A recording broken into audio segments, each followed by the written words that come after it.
"We don't have space for your kids at Christmas," my mom said. My brother smirked. "Yeah, just bring yourself. They're too loud anyway." I nodded. That night, I took back every toy I had bought for my nephews. At 7:10 a.m., my sister texted, "Where are the presents?" "They're crying." I replied with, "It was one of those moments where you just sit there, stunned, not even sure what just happened." I was at home 2 weeks before Christmas, and the kids were in the living room decorating the little fake tree we'd pulled out of storage. They were so excited, asking questions about when we'd go to Grandma and Grandpa's, if the cousins would be there, if we'd get to sleep over like last year. I told them we would. At the time, I really believed it. Then the call came. My mom, completely straight-faced, told me they wouldn't have space for the kids this year. Like it was some kind of hotel booking issue. She said my sister-in-law's family would be there and it'd be too crowded and too loud and things were already hectic. "You can still come," she said. "Just not the kids." Before I could even process it, my brother's voice chimed in from the background. "Yeah, just bring yourself. They're too loud anyway." It was like a punch in the stomach. I think I just said okay and hung up. What else was there to say? I sat on my bed for a long time after that, trying to figure out how to break it to my children without breaking them. I couldn't do it, so I didn't. I told them plans had changed and we'd be doing our own special Christmas at home this year. They were quiet. They didn't cry, but I saw it on their faces. They didn't understand why we weren't going. They just nodded and kept decorating like nothing had happened. But something had. The part that made it even worse. I had already delivered all the gifts. A week earlier, I dropped them off at my parents' house to keep them out of sight from my own kids. I always went all out for Christmas. It wasn't about showing off, it was just how I was raised. If you love people, you show up for them. I bought my nephews what they'd been begging for all year. A Nintendo Switch for the youngest. A refurbished iPhone for the oldest. I wrapped boxes of puzzles, Lego sets, action figures, and crafts. I even included those little extras like socks, candy, Christmas books. I thought I was doing something good. That night, after the call, I couldn't sleep. I just kept thinking about how easy it was for them to write off my children like they didn't matter. Like they were background noise. So around 10:30 p.m. I drove back to my parents' house. I still had a spare key. No one was up. I let myself in, went straight to the dining room corner where I'd stacked the gifts and took every single one. They hadn't even moved them. They were still sitting there like forgotten donations. I packed them into my trunk, quietly closed the door and drove home. I didn't tell the kids. I didn't tell anyone. Then Christmas morning came. At exactly 7:10 a.m. my sister's text came in, all caps. "Where are the presents? They're crying." I stared at it for a long time before replying. I brought myself, remember?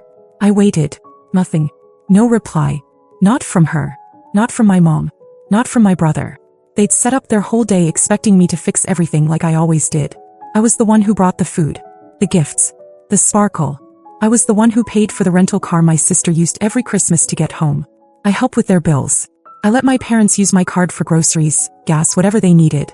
I never kept track. I just gave. And all it took was one phone call for them to make it clear. My kids weren't welcome. They had no idea that the presents were just the beginning. The day after Christmas was weirdly quiet. No texts. No calls. Not even the usual passive-aggressive, "Hope you had a good day" message from my mom. They were probably stewing. I imagined them pacing around, whispering about me, confused about what went wrong. They never actually asked why I took the gifts back. No one even acknowledged what they said on the phone. But I wasn't waiting for an apology. That morning, I logged into my banking app and removed my parents as authorized users on my secondary card. It had been a quiet thing I did a couple years back just to make their lives easier. Groceries, gas, small things here and there. They treated it like some unspoken entitlement. But now it was over. By noon my mom called. Not to say anything meaningful, just to say her card wasn't working and could I check on it. I told her it should be fine and ended the call. Later I texted my sister. "Did you still need help renting the car for New Year's?" She responded immediately. "Yes please, I was just about to ask." I replied, "Can't this year. Things are tight." She didn't answer after that. I knew she was pissed. She probably thought I was doing it out of spite. And honestly I was. But not out of pettiness, out of clarity. I wasn't going to be the one holding the net anymore while they all pretended they were flying. I went into the closet and pulled out all the gifts I had taken back. My kids never knew they were meant for someone else. I gave the console to my son and wrapped the Lego sets for my daughter's birthday, which was coming up in January. The iPhone I held on to. I was thinking of selling it, but I ended up donating it to a local women's shelter that helps teens who've aged out of foster care. It felt better than giving it to a kid who wouldn't even say thank you. Then the guilt campaign started. My aunt texted me randomly, asking if everything was okay between me and my mom. Then my cousin messaged me a screenshot of a Facebook post my sister had made, something vague about some people forgetting the meaning of family. I didn't respond to any of it. By New Year's Eve, my sister texted again. The boys keep asking why you hate them. I stared at the message for a long time. My nephews. They weren't part of the game. But it wasn't about hating them, it was about protecting mine. So I wrote back. I don't hate anyone. But you all forgot that my kids exist. Still nothing. The irony. My ex-husband, who lives 3 states away and has always been hit or miss, managed to send our kids a big package. Wrapped gifts. Thoughtful cards. He even included a handmade ornament with their initials. It arrived late, but it arrived. They were thrilled. Meanwhile, the people they saw every year gave them nothing. Not even a phone call. Not even a card. That was the moment I knew I wasn't going back. Not next year. Not ever. They were so used to me filling in every gap that they never noticed when I started taking things away. But they were about to. The fallout wasn't loud. That's what surprised me. No dramatic confrontations, no screaming matches. Just slow silence, like a fabric unraveling stitch by stitch. A few days into January, my mom finally called again. Her voice was normal. Too normal. She asked about the kids. Asked how our Christmas was. Like nothing had happened. Like she hadn't disinvited them. I answered politely. Kept it short. I didn't bring it up and neither did she. That was their favorite trick. Pretend the wound doesn't exist, then act confused when you start limping. She ended the call by saying she hoped we'd come over soon. I said I'd think about it. I didn't. I think they assumed it would all go back to normal once I cooled down. That's how they talked about me. Emotional, dramatic, sensitive. All code words for stops giving when she gets tired of being used. That month, I didn't send over the usual money for Dad's medications. He didn't call. My mom did. Said something vague about insurance issues. I told her the pharmacy could help her figure it out. She didn't say anything after that. I think it finally hit her that the card was really off, that the faucet was dry. My sister texted me 2 weeks later asking if I'd watched her kids for the weekend so she could go to a wedding. I just responded, no, sorry. No excuse. Just the truth. Her reply was one word, wow. A week after that, my brother's wife sent me a message. She said she wasn't trying to get involved, but that the kids were really sad, and that everyone misses you. No mention of what had happened. No ownership. Just guilt dressed as concern. I didn't respond. I was spending more time with my own kids than I had in months. Not rushing around to make everyone else's life easier. Not burning money and energy on people who didn't even like my children in the room. We made hot cocoa every other night. Played the Switch. Took long walks around the neighborhood. I watched them settle into something peaceful. Safe. Like they finally didn't feel like second-class citizens in their own family. One night my daughter asked, why didn't we go to Grandma's this Christmas? I said, because it wasn't a place for us this year. She thought about it for a second and said, that's okay. I liked our Christmas better. And that was it. No tears. Just truth. Meanwhile, cracks started forming in the family machine. I heard through a cousin that my sister's car broke down and she couldn't get to work. That my parents had been asking around for help with bills. That my brother's wife was complaining about how everything's fallen on us lately. They were starting to feel the weight. The kind I used to carry without them noticing. Every little thing I used to do quietly had been holding up a lot more than they realized. Without me, the holes showed. But none of them called to say sorry. None of them said, we were wrong. And now I wasn't just gone, I was watching. And I was done playing dumb. By mid-January, things started getting oddly transactional. The silence was over, not with apologies or reconciliation but with Venmo requests. Random, unspoken requests from my mom. $25 here, $50 there. One was labeled for gas. Another said we need food. She never texted or called to explain, just sent the requests like it was still December and I was still playing my role. I didn't send a dime. A week later my phone rang. My mom. He sounded pleasant at first. Too pleasant. She asked about the kids, what they were up to, how school was going. Like we hadn't just spent Christmas divided by an invisible wall that she built. I let her talk. Then she said, by the way, I sent a couple Venmo things. Did you see them? I said I did. She paused, expecting me to offer something. When I didn't, she tried again. Things have just been a little tight lately. I said, do you remember what you told me before Christmas? She didn't answer right away. Then came the inevitable excuse. I didn't mean it the way it sounded. It was just going to be a lot of people this year. We were trying to keep things simple. Right. Simple. And apparently, the simplest way to make space was to remove 2 children from the equation. I told her I wouldn't be helping out anymore. Financially or otherwise. She gave one of those tight, breathy sighs. Then said, well, I hope this isn't permanent. We're still family. I didn't say anything back. I think we both knew the answer already. And then a few days later something strange happened. My son came into the kitchen holding his tablet, looking a little confused. He asked, "Why did Uncle Tom say Santa doesn't like us?" I froze. "What are you talking about?"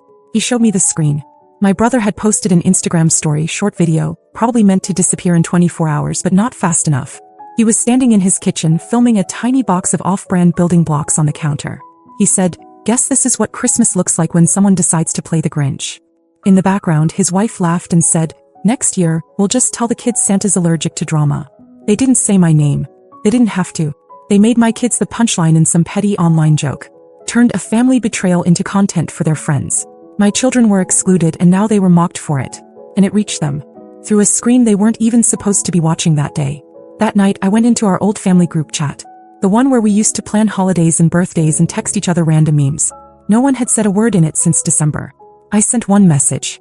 "You can unfollow me in real life too." Then I left the chat. No one followed up. Not one call. Not one message. Not even a half-hearted defense. But here's what they hadn't thought about. I still had all their tax paperwork. Every year they sent me their W-2s, their receipts, screenshots, and login info. I'd file everything. Help them get better returns. Fix their mistakes. They never even learned how to do it themselves. My sister had already mailed hers like clockwork first week of January. A manila envelope with her scribbled note. "Can you do it by the 20th? Need the refund ASAP." I slid it into a drawer and didn't touch it. No message. No warning. Just nothing. Let them figure it out this year. Or don't. Because what they never realized is that I wasn't just the one who brought the gifts. I brought the knowledge, the money, the support, the stability. I was the invisible infrastructure they all leaned on. And they took it for granted because I made it look easy. Now piece by piece I was dismantling it all. Quietly. Thoroughly. And they were starting to feel it. February came and the air shifted. It wasn't dramatic. It was the kind of change that creeps in slowly until suddenly it's undeniable.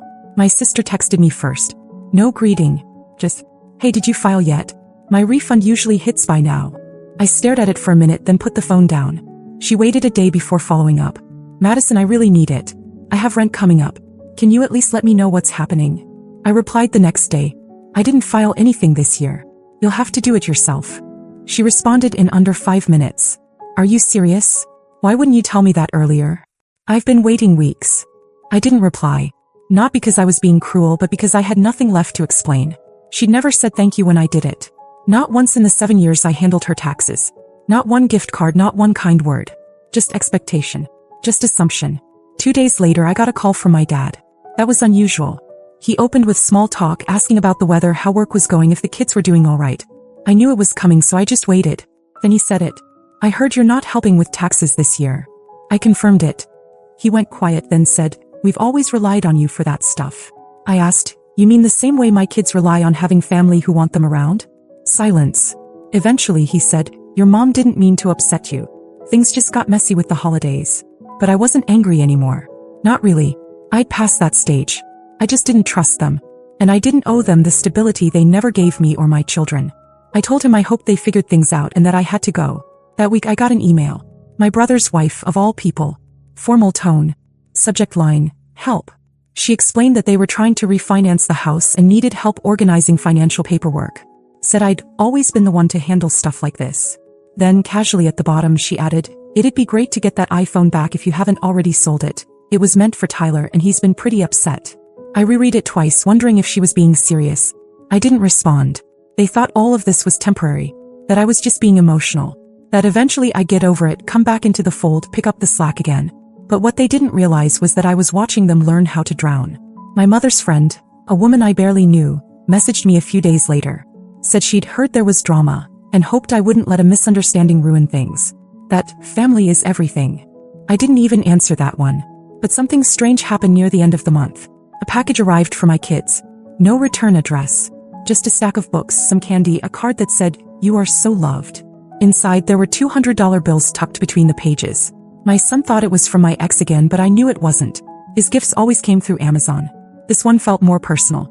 Maybe it was someone in the family finally realizing how far they'd pushed. Or maybe someone saw the way the tide had turned. My kids were okay. They were more than okay. They were thriving. Because for the first time, everything they were given came from someone who chose them. The people who used to ignore them were now struggling, scrambling, missing tax deadlines, losing access to money, asking for help in ways they never had to before. And all I did was stop giving. No warning. No fight. Just absence. And absence, it turns out, is louder than anything I ever could have said. By March I realized something strange. I hadn't cried once. Not when they excluded my kids. Not when I pulled the gifts out from under their tree.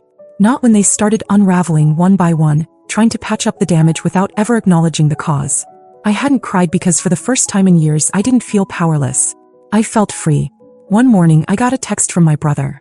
"Hey, Mom's in the hospital. Nothing major. Blood pressure. Just thought you should know." That would have worked on me once. The vague guilt, the implication that if I didn't show up now I was the bad one. But even that felt different now. They weren't informing me out of concern. It was bait. I sent back, "Hope she's okay." That was it. 2 hours later my mom texted from her hospital bed. "Are you really going to let this family fall apart over Christmas?" I read it once and didn't answer. Because it wasn't about Christmas. It was about years of being the backup plan. The one who fixed things, funded things, figured everything out while my kids were treated like background noise. It wasn't one moment. It was 1,000 little ones. This time I just let them pile up until I had enough. Around the same time a letter came in the mail. Handwritten. I recognized the writing immediately. My sister. It was 2 pages long. She wrote about how hard things had been. How she missed the way things used to be. How the kids, her kids, kept asking when they'd see Aunt Madison again. She never mentioned what she said on the phone that night. Never mentioned the "they're too loud anyway" comment. Just said, "We were all stressed. I think we forgot how much you do for everyone." That part made me laugh. We forgot.